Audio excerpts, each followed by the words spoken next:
When you hear the name Clanton, you probably think of one thing, the gunfight at the OK Corral. But today, we're going to zoom in. We're not just looking at the gunfight itself, we're focusing on one person, really just a boy who died in it, Billy Clanton. Yeah, we're going to start this story at the end because, the most famous thing Billy Clanton ever did was die. On a dusty street in Tombstone, Arizona, his life was cut short by a couple of bullets, and he was barely 19 years old. And that's the real question here, isn't it? How does a kid who isn't even out of his teens become a key player in a shootout that would turn into an American legend? His story isn't just about those 30 seconds of gunfire. It's about the road that led him there. A road that, you could argue, was paved for him long before he ever saddled up that day. See, to really get a handle on Billy's fate, you have to understand his family. The Clantons, well, they weren't just simple ranchers. They were part of a world built on violence, family loyalty, and let's call it a very flexible interpretation of the law. The Clantons were major players in this group known simply as the Cowboys. And you gotta get the heroic Hollywood version of a cowboy out of your head. This was a pretty rough network of outlaws operating along the US-Mexico border, and their main business was theft and intimidation. This was the world Billy grew up in. So let's look at the family lineup, because it's crucial. You had the patriarch, Old Man Clanton, a big shot in the wrestling game who, no surprise, met a violent end himself. Then there was the older brother, Ike, famous for his big mouth, his love of whiskey, and for starting trouble. And then you had Billy, the younger brother, basically a ranch hand just doing what the family did.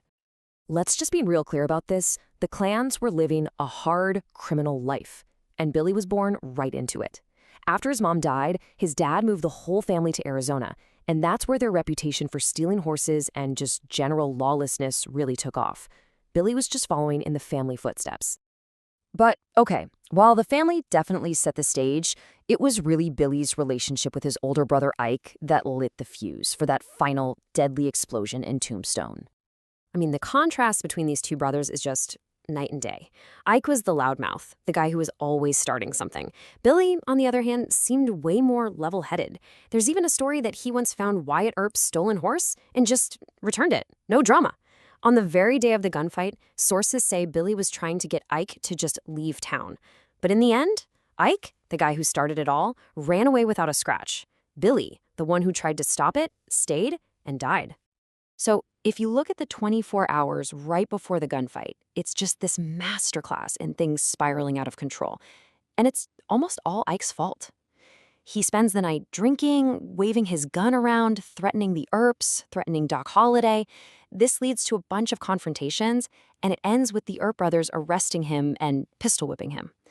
And it's right after all this drama that young Billy Clanton rides into town. So you have to picture it. Billy gets to town, and what does he find? His brother has been beaten and humiliated. By all accounts, he wasn't there to start more trouble. He was there to back up his family. Was he armed? Yes. But he was also planning on leaving town. He just got caught in a storm that his brother had whipped up. And that brings us to it, the moment that sealed his fate. The confrontation that, let's be honest, pretty much everyone in town could feel was coming whether they wanted it or not. Okay, here's the lineup. On one side, you have the Ear brothers and Doc Holliday, the law in Tombstone. On the other, the Cowboys. And just look at the outcome. Ike Clanton, the guy who'd been making all the threats, he runs for cover the second the first shot is fired. His 19-year-old brother, Billy, did not. And here's the wild part. All of it. The legends, the movies, the history. It was all over in about 30 seconds.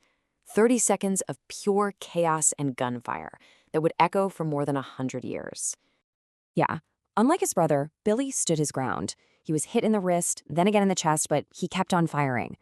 Eyewitnesses said he actually switched his pistol to his other hand and just kept shooting at the lawman until he was completely out of bullets.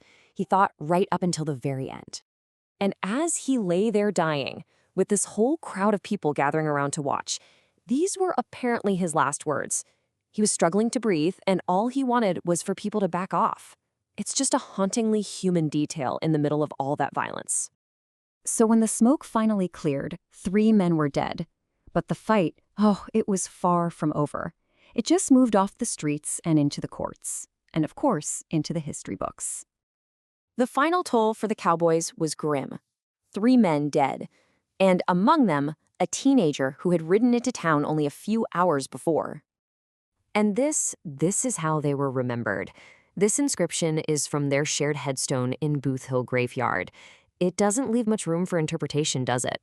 To their friends, their family, their supporters, this wasn't a fair fight. It was murder. So we end up right back where we started. Was Billy Clanton a hardened outlaw, a rustler who's always going to meet a violent end? Or was he also just a 19-year-old kid who stood by his brother, even when that brother's own foolishness led him straight into a casket? Was his fate inevitable, or was he just in the wrong family at the absolute wrong time? That's the question his short, violent life leaves us with.